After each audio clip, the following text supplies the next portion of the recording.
আমি ক্ষমতা রাখিনি, আমি দায়িত্ব নিয়েছিলাম।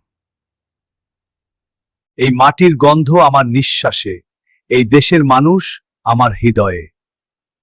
দেশকে বদলাতে হলে আগে নিজেকে বদলাও।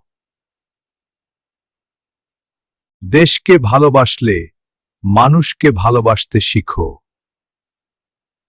দেশপ্রেম মানে চুরি না করা, দুর্নীতি না করা।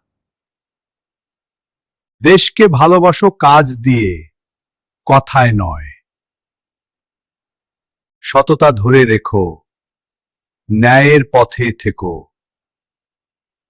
এই মাটির গন্ধ আমার নিঃশ্বাসে, এই দেশের মানুষ আমার হৃদয়ে। যাচ্ছি, কিন্তু আমার বুকের ভেতর যে বাংলাদেশ, সেটা রেখে যাচ্ছি তোমাদের মাঝে। দেশ বদলাবে যদি আমরা বদলাই। আমার জন্য দোয়া করবেন। আল্লাহ হাফেজ, প্রিয় দেশবাসী।